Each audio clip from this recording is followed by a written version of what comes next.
No programa de hoje, nós vamos falar sobre Amália Domingos Soler, poetisa espanhola que organizou o livro Memórias de Padre Germano, lançado em 1900. E o nosso convidado de hoje é Ricardo Silva, que é colaborador da FEB, Federação Espírita Brasileira.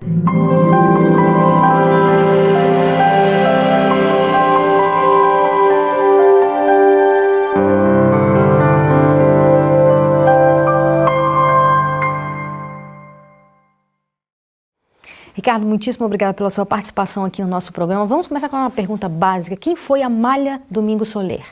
Amália Domingos Soler, ela é conhecida como a cantora do Espiritismo, a poetisa do Espiritismo. Foi uma poetisa espanhola do século XIX, contemporânea de Kardec, e uma mulher de uma coragem excepcional.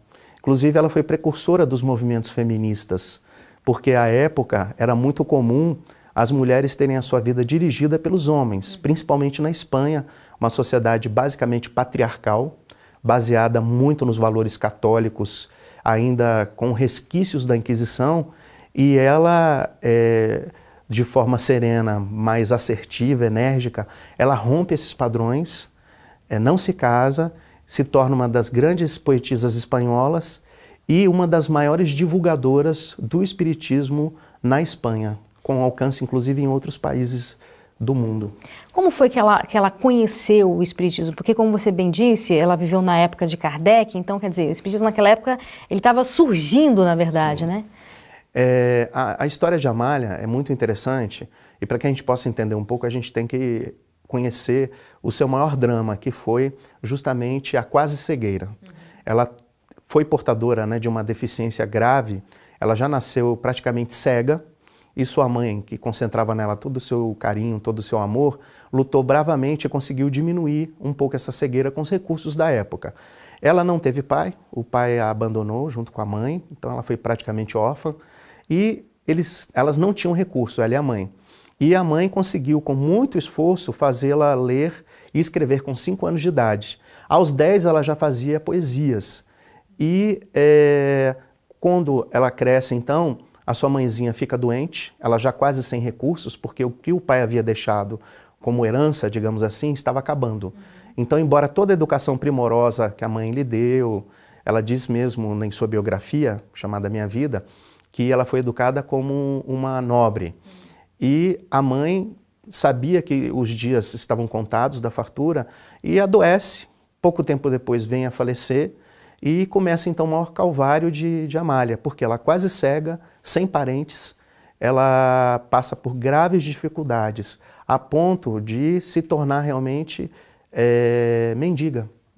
Ela chega a empenhar suas roupas. Isso em que cidade? Na época, isso foi na Espanha, em Sevilha. Sevilha. E ela passa então por uma série de dificuldades gravíssimas, fome, desamparo. Lhe são oferecidas algumas alternativas. Por exemplo, entrar para um convento, coisa que ela jamais aceitou. Por quê? Ela não encontrava na Igreja Católica, até por todas as dificuldades que havia na Espanha nessa época, né? Ainda tinha um resquício grave da Inquisição, houve o Auto de Fé de Barcelona, onde foram queimados os livros de Kardec, havia todo um contexto e ela era uma livre pensadora, era uma mulher que tinha suas próprias opiniões. Então ela não aceitou essa primeira possibilidade de virar freira. E dizem a ela então case-se com uma pessoa mais velha, você é uma mulher que tem uma boa aparência, ela também se recusa, ela fala, não vou casar por interesse. E ela escolheu, então, um caminho mais difícil, que foi o de ficar sozinha, num país machista, num país patriarcal, no século XIX, com todas essas dificuldades, e sendo ainda uma livre pensadora e uma deficiente, porque ela seria hoje considerada uma portadora de necessidades especiais, quase cega.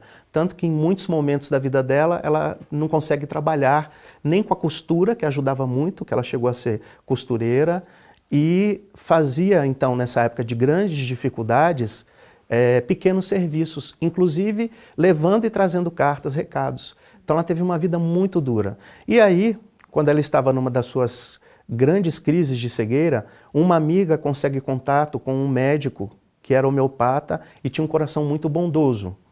Esse médico, chamado Reisner, ele recebe a Amália Soler no seu consultório e se compadece da situação dela, de toda aquela dificuldade. E ele diz assim para ela, muito bem-humorado: eu não acredito em religião nenhuma, mas a sua dor me compadece muito. E eu ouvi falar que tem uns loucos aí que pregam uma doutrina chamada espiritismo, que fala muito de consolação, de reencarnação. Quem sabe não te consola? E aí ela ficou animada e recebeu uma revista, um periódico, que era comum naquela época, na divulgação do espiritismo, com toda a dificuldade que havia na Espanha. E ela, a partir dali, se identifica com os ensinamentos espíritas e ela passa, então, a se tornar uma estudiosa do espiritismo. Como ela não tinha recursos, era muito pobre, ela não tinha codificação para ler, ela dependia desses periódicos que esse médico materialista passou a dar para ela. Foi instrumento, né? Foi a espiritualidade. Exatamente. E aí ela começa, ela mesma, a escrever periódicos. E ela ficou muito espíritas famosa. Também ou não? Periódicos espíritas já. E ela, com uma lógica, com uma razão, porque Amália, embora uma alma feminina, ela tinha umas características bem diferentes das mulheres da época. Ela era muito racional, o que na época não era comum, principalmente para as mulheres. Elas não se deixava que elas desenvolvessem esse lado racional. E ela era muito racional e ela passou, inclusive, a escrever periódicos refutando duras críticas que o espiritismo recebia pela Igreja Católica. Por quê? Houve época na Espanha, naquele contexto, que o espiritismo e outras religiões não católicas foram proibidos. O Estado era um Estado que admitia somente uma religião, a religião católica. E embora a população tivesse já uma certa repulsa por toda a história que houve da Inquisição, ninguém enfrentava, porque era passível, inclusive, de penas duras, graves. E ela escreve, e o primeiro periódico que ela lança, ela passa a lançar um jornal com toda dificuldade para escrever.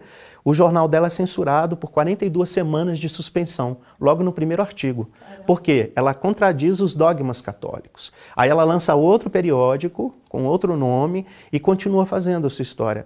Então é muito bonita essa história, é muito tocante. Porque lutadora mesmo, no né, século XIX, uma mulher sozinha, uma mulher avançada para o seu tempo, sem recursos financeiros, sem as possibilidades que nós temos hoje de internet, de xerox, de reprografia, ela conseguia, com a ajuda das pessoas, juntar dinheiro para escrever, reproduzir os artigos e mandava esses artigos, e artigos muito bons, porque ela foi conhecida, inclusive, como cronista dos pobres. Ela conseguia tirar do dia a dia, do cotidiano das pessoas, ensinamentos muito sábios, através da simplicidade.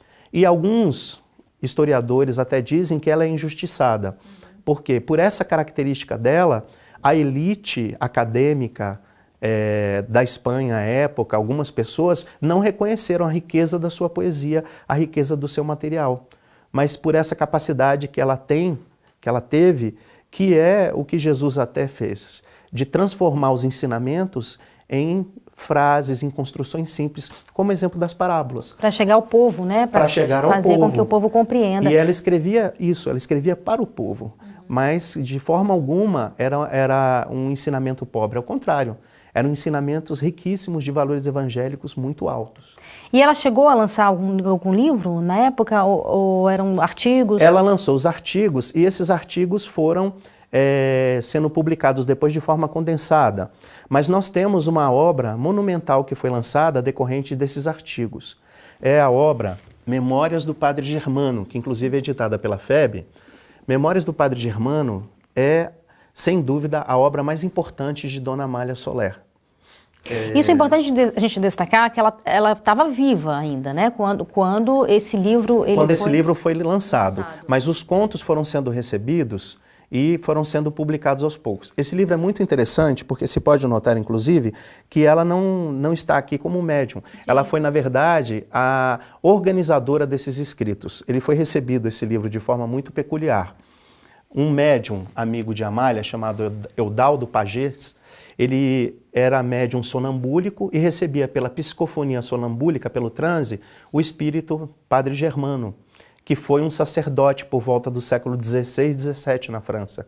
E ele, que se identificava como mentor de Amália Domingos Soler, por laços de afeto de séculos passados, ele passa a contar para Amália, através desse médium da psicofonia, suas histórias. E dizia que essas histórias serviriam para consolar muitas pessoas, inclusive a própria Amália. E Dona Amália, então, que era uma escritora e anotadora também muito rápida, enquanto o médium falava, ela transcrevia aquelas mensagens. Ela passou a anotar aquelas mensagens. E aquelas mensagens começaram a ser publicadas. Então, num período de 4 anos... Mas, desculpa, essas mensagens eram publicadas como se fossem dela ou não? Não, eram publicadas como mensagens recebidas mediunicamente pelo médium Odaldo e que Dona Amália anotava. Né? Ela nunca assumiu autoria, tanto que o livro, ele coloca isso, né? As memórias são do Padre Germano. Amália Soler foi aquela que fez a, digamos, hoje seria considerada a degravação do livro. Ela fez a transcrição daquela mensagem que era recebida e, imaginemos, né? Ela com quase cegueira, ela conseguia transcrever naquela rapidez, quase que uma taquígrafa, porque o médium falando no transe sonambúlico, e o livro é extenso e muito gostoso de ser lido. Então são várias histórias onde esse padre conta coisas muito importantes, histórias muito importantes da época da França, relacionadas ao Evangelho. E um padre que à época também, o Padre Germano, ele seria considerado um espírita, porque ele já acreditava na reencarnação, acreditava na comunicação dos mortos com os vivos e admitia, inclusive, que a questão do celibato na Igreja Católica era algo não natural. Ele, então, daquela época... Um revolucionário, né, também, né? Ele era uma alma diferente para aquela época, trazia ideias que poderiam ser consideradas revolucionárias. Por isso até ele foi o mentor de Dona Amália Soler, que também trazia ideias muito avançadas, né? E Padre Germano, então, ele atua na vida de Amália como guia e mentor em todos os momentos, e essa obra é lançada pela FEB desde início do século passado, e tem uma característica muito importante. Essa obra, ela foi recebida, não foi por psicografia, como nós falamos aqui, foi pela psicofonia sonambúlica do médium, e Dona Amália escrevia. Mas em 1932, Francisco Cândido Xavier, então com 22 anos, ele, certo dia, ele percebe a presença de uma entidade espiritual na forma de um padre com reflexos de intensa luz. E esse padre se identifica como sendo o Padre Germano e vem trazendo um conto que foi agregado pela Federação Espírita Brasileira esse livro. E esse conto, ele se refere a um outro conto do livro, onde mostra o resgate de uma condessa muito orgulhosa, o renascimento dela em outra vida. Ela, na vida que o Padre Germano conheceu, ela havia matado o marido, foi uma condessa muito má. Ela matou o marido e, séculos depois, pelo Chico Xavier, Padre Germano vem trazer o resgate dessa alma. Então é muito interessante porque Chico Xavier, através da mediunidade de Chico Xavier, há todo um endosso para a obra de Dona Amália. A mediunidade magnífica do Chico trouxe para nós a ratificação. Olha, Padre Germano realmente é uma figura que existiu de acordo com a nossa fé e veio, através do Chico, confirmar isso. Com certeza. A gente vai fazer um breve intervalo agora, Ricardo, e daqui a pouco a gente volta falando sobre esse livro tão importante, né, para todos nós, na verdade, para o Espiritismo. Então a gente faz um breve intervalo e eu espero você. Até mais.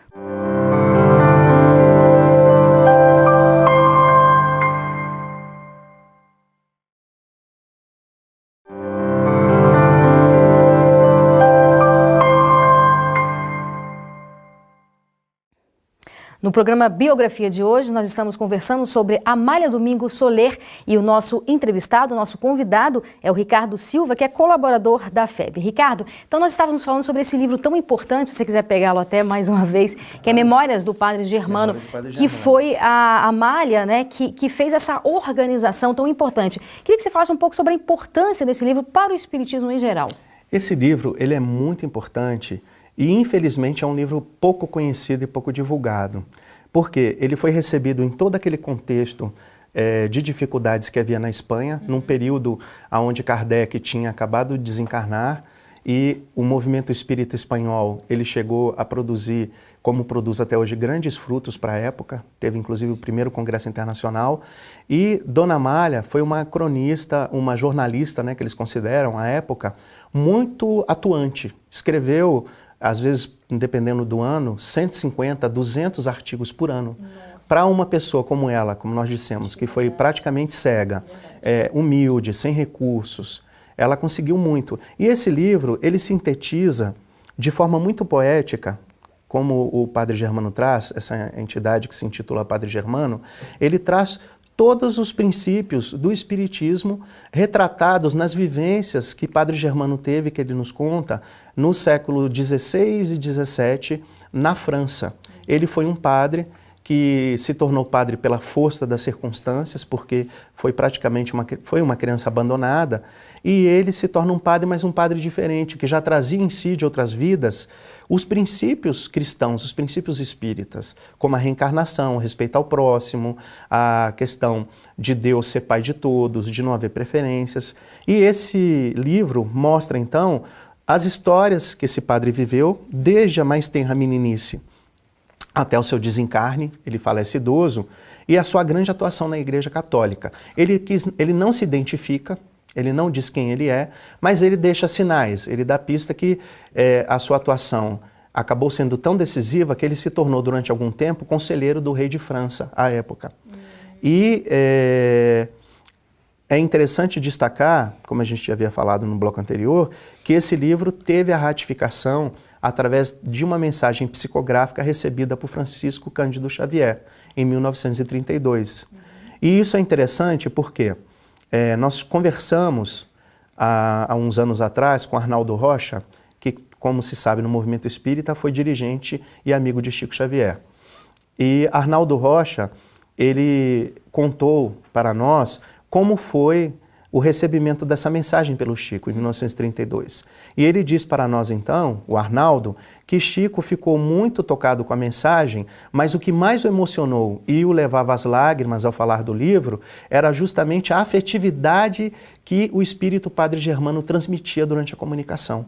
Um amor que transcendia, assim, a qualquer coisa, dizia Arnaldo para nós, que o Chico houvesse sentido até então.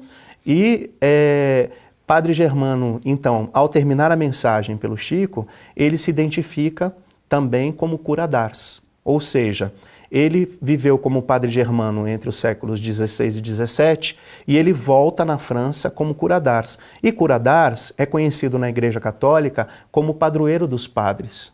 Ele, inclusive, tem uma mensagem no Evangelho segundo o Espiritismo, que é a mensagem bem-aventurados os que têm fechados os olhos. Coincidências não existem. Dona Amália padeceu toda a sua vida naquela época com a cegueira e a mensagem de cura d'Ars que consta do Evangelho é justamente sobre uma jovem que queria ser curada da cegueira. E ele disse que não era o caso da cura, que aquilo era importante para ela. Então, a gente nota aí todo o envolvimento espiritual dessa entidade, Padre Germano e cura d'Ars, que são a mesma pessoa, por essa revelação do Chico, e toda a riqueza afetiva que esse espírito traz em torno do Evangelho, em torno dos princípios espíritas. Sim. E ele tinha uma ligação, o Padre Germano, ele tinha uma ligação muito forte com ela, com a Dona Amália, quando encarnada? Sim, ele foi mentor de Dona Amália, ele se revela para ela através do médium Odaldo como o mentor dela, e ela diz, inclusive, na biografia dela, intitulada Minha Vida. Ela mesma que escreveu. Dona Amália, ela tem essa biografia chamada Minha Vida, que é lançada pela editora Clarim, e ela fala que se ela progrediu algo nessa vida, com certeza foi graças aos conselhos do Padre Germano. Ele é realmente o grande mentor dela. Ela tinha uma mediunidade ostensiva ou não? Não. Pela biografia dela, Dona Amália era muito intuitiva. Sim.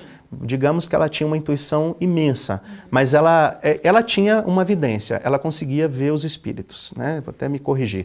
Não é que ela não tinha mediunidade, ela via os espíritos, mas o seu senso racional era tão grande que ela muitas vezes se tornava incrédula com as próprias vidências. E era preciso, então, que outros médiuns ratificassem aquilo para que ela acreditasse. Ela usava, na verdade, o critério kardeciano. Ela ia pelo critério da razão, ela analisava as comunicações, ela não se importava, não ficava deslumbrada com o nome das entidades. Ela procurava sempre, dentro da lógica kardeciana, a análise da substância do material. O nome era um detalhe. Certo. E ela então tinha, através disso, revelações também da sua vidência, mas ela se valia mais da mediunidade de outros médiuns como Eudaldo. E teve também um contato com Miguel Vives e Vives, que foi um grande médium espanhol, que trabalhou muito no espiritismo, e esse Miguel Vives e Vives, certa feita, a mãe de Amália se comunica com ela através desse médium, e lhe dá um grande incentivo, porque a Amália passou grandes dificuldades e chegou durante muito tempo, a pensar em suicídio, chegou a pensar em se matar, porque a sua condição era muito grave. E ela não se matou à época porque encontrou na igreja evangélica um apoio, embora ela não comungasse dos princípios, mas ela se sentiu acolhida, coisa que ela não conseguiu na igreja católica à época, até por causa das suas ideias. Ela conseguiu esse acolhimento na igreja evangélica e, a partir daí, é que a vida dela começa a mudar e, com a comunicação de sua mãe através de Miguel Vives e Vives, ela passa a ver que realmente ela nunca esteve sozinha. E mais que nunca ela se fortalece na fé espírita. Entendi. Ricardo, pelo que você nos fala também, além do espiritismo ter sido importante para ela, ela também foi muito importante para o espiritismo no sentido da divulgação mesmo da doutrina. Sim, muito, muito importante. E podemos dizer, sem nenhuma dúvida, que a Amália Soler ainda é muito importante para o movimento espírita. Há relatos do médium Divaldo Pereira Franco, nosso querido Divaldo, que Dona Amália continua atuando. Divaldo, inclusive, recebeu já em alguns congressos internacionais mensagem psicofônica dela, e há relatos de outros médiuns que já receberam mensagens psicográficas e psicofônicas também. O Divaldo nunca chegou a psicografar nada dela? Não, mensagens sim, né? Nós não estamos de posse das mensagens aqui. Mas há mensagens, livros não, há mensagens recebidas e até na internet há vídeos, né, dessas psicofonias de Divaldo Pereira Franco, onde Dona Amália Soler transmite as suas instruções. Meu coração, que permaneça com nosotros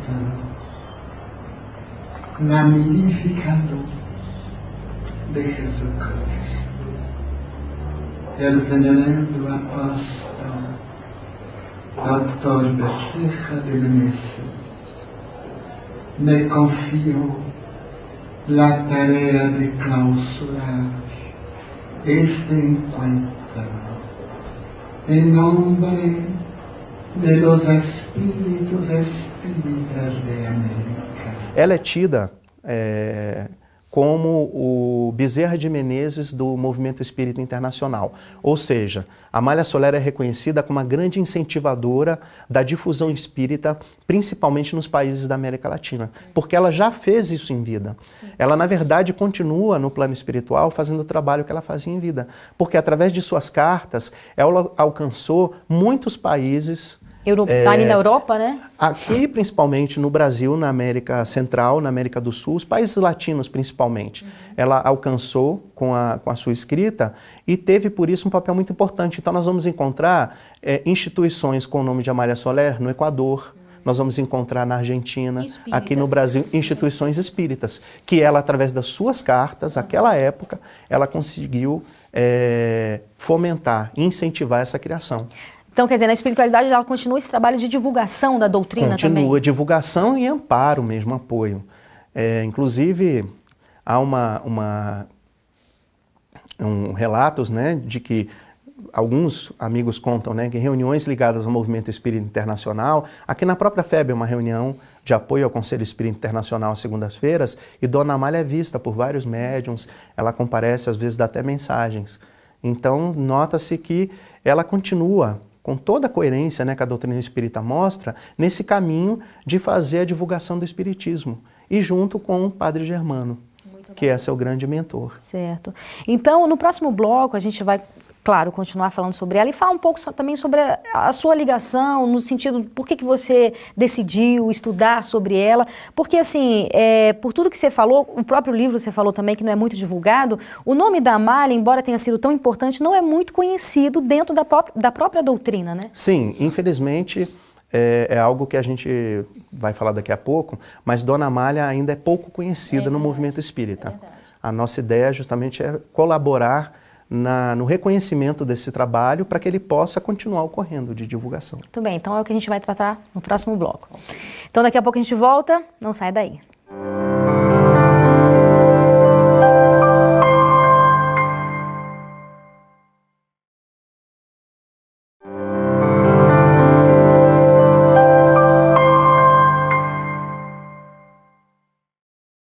Estamos de volta com o programa Biografia. Hoje o nosso convidado é Ricardo Silva, que é colaborador da FEB, e estamos conversando sobre Amália Domingos Soler.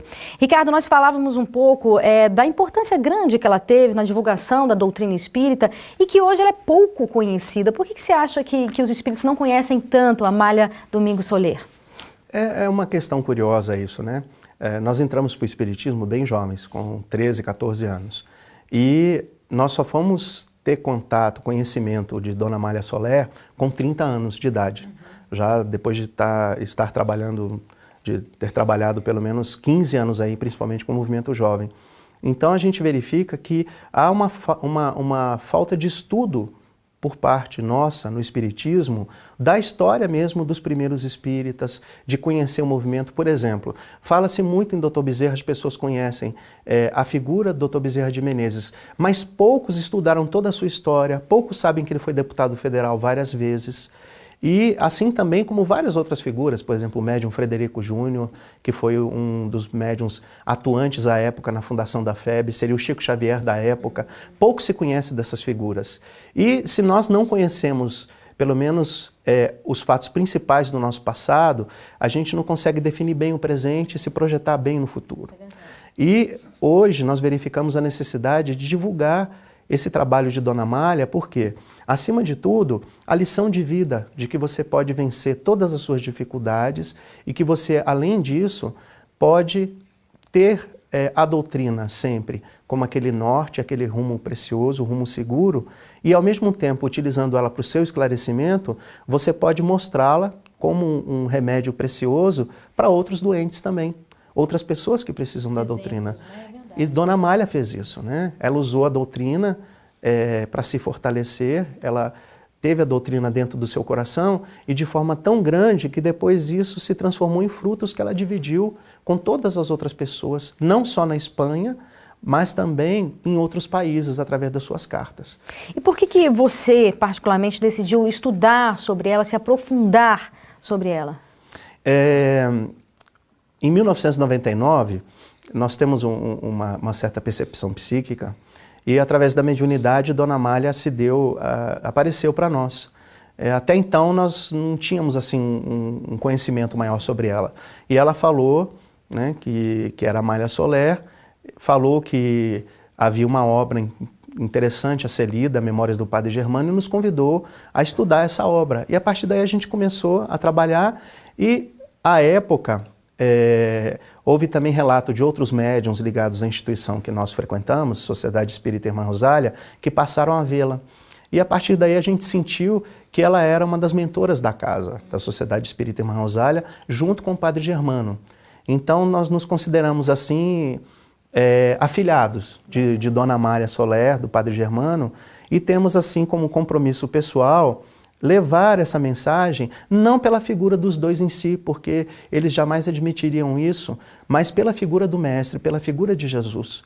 Porque tanto a obra de Dona Amália quanto Memórias do Padre Germano, o que se realça de tudo ali é a grandeza do Evangelho, os exemplos de Jesus.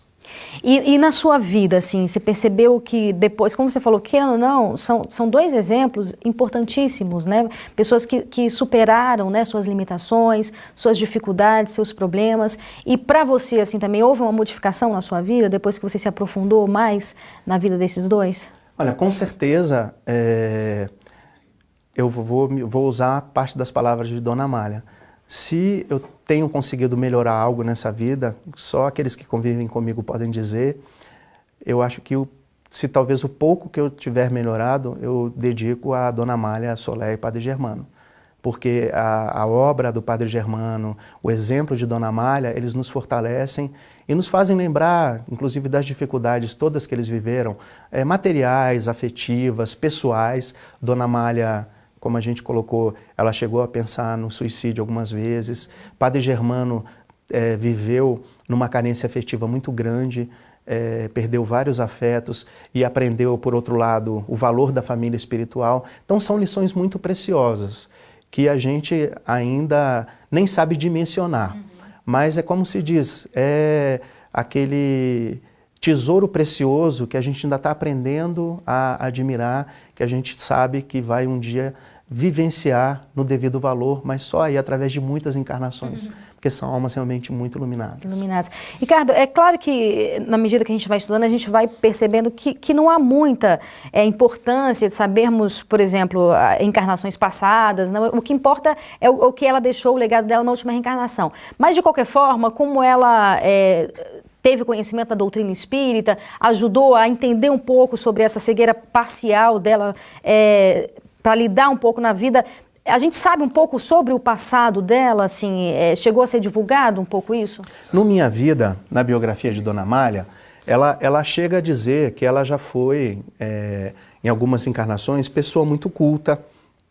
Chega a falar, inclusive, que numa das encarnações ela chegou a ser homem, ela viveu num corpo masculino, né? Talvez até por isso, psicologicamente, a gente entenda certas posturas mais assertivas dela. Porque nós sabemos que o espírito não tem sexo, e ele escolhe o corpo de acordo com a necessidade. Mas ela coloca que ela foi uma pessoa que não aproveitou os recursos que tinha, físicos, materiais e espirituais, e que por isso ela voltava com essa missão tão dura. E o Padre Germano, com certeza, ele fala nitidamente da ligação dos dois. Nós, particularmente, é uma visão nossa. Nós entendemos que, com certeza, a Dona Amália deve ser uma das personagens do livro Memórias do Padre Germano. E ela voltaria aí 2, 3 séculos depois, na Espanha do século XIX, tendo o Padre Germano como grande mentor, para justamente resgatar algumas dívidas, mas ao mesmo tempo, como só ia acontecer com os espíritos muito fortes, enquanto fazia o seu resgate, também cumprir uma missão grande, que no caso dela foi a divulgação do espiritismo, através da própria vida, através dos artigos. Porque os artigos, com certeza, fizeram com que o evangelho fosse divulgado pelas mãos operosas de Dona Amália. Mas a sua própria vida foi também uma grande divulgação. Pela simplicidade, pela afetividade que ela tinha com as pessoas. Ela foi também mãe de muitas crianças, muitos jovens passaram por ela. Então foi uma alma que não só escreveu graficamente a sua história, mas ela deixou registrado com suas lágrimas, com suas dores, toda uma luta e todo um crescimento espiritual. Depois que ela conheceu a doutrina espírita, a gente pode dizer que a vida dela deu uma guinada, assim, uma mudança? Completamente, né? Porque para quem pensava em suicídio e tinha uma visão que não se sintonizava com a religião católica da época e também não com a protestante que lhe foi oferecida, o espiritismo foi a luz do seu porvir. Tanto que essa expressão luz é muito utilizada por ela em seus artigos, né? A luz do porvir, a luz do futuro. E quando ela estava num período de mais cegueira, de mais dificuldades, ela, estudando o espiritismo, se reconheceu ali e ela diz que começou num dia a sentir um envolvimento e pediu luz. Ela, eu quero luz, eu quero luz. E uma voz disse a ela, provavelmente do Padre Germano, que ela teria luz. E a partir daquele dia, inclusive, a sua vista melhorou um pouco. Então ela tinha períodos em que sua vista dava uma grande melhoria e aí ela trabalhava mais e mais pelo espiritismo, sem em nenhum momento descuidar da própria manutenção física, porque ela também deixou isso muito claro. Ela não viveu do espiritismo. Ela trabalhou, foi costureira humilde, ela era modista, né? Ela fazia roupa para as pessoas de mais posse, chegou a passar muitas dificuldades, mas ela tinha sempre um senso de dever muito grande. Ela nunca aceitou viver às custas da doutrina espírita. Ela já tinha isso muito introjetado dentro dela. Ela cuidava da vida dela e trabalhava nos outros momentos. Às vezes ela passava o dia todo costurando e na mente, trabalhando os versos, as poesias que ela faria, inclusive para declamar depois em sessões públicas, espíritas, e à noite é que ela anotava. Tinha uma memória prodigiosa. Bacana. Qual o legado, assim, que você acha que ela deixa pra gente? Fé. A fé de Dona Amália é impressionante. Fé no meio de tanta escuridão, escuridão religiosa à época, escuridão física, solidão, ela conseguiu achar a luz e seguiu a luz. E está muito bem, pelas mensagens que se tem. A fé, com certeza, para mim, é a lição mais preciosa que ela deixa. Que maravilha, Ricardo. Então é isso, os livros aqui que você nos indica, né, são basicamente esses dois. E Memórias do Padre Germano, que é um livro imperdível. Maravilha. Tá ótimo. Muitíssimo obrigada pela sua participação aqui, viu? Até a próxima. Até a próxima. E obrigada a você pela companhia. Até mais.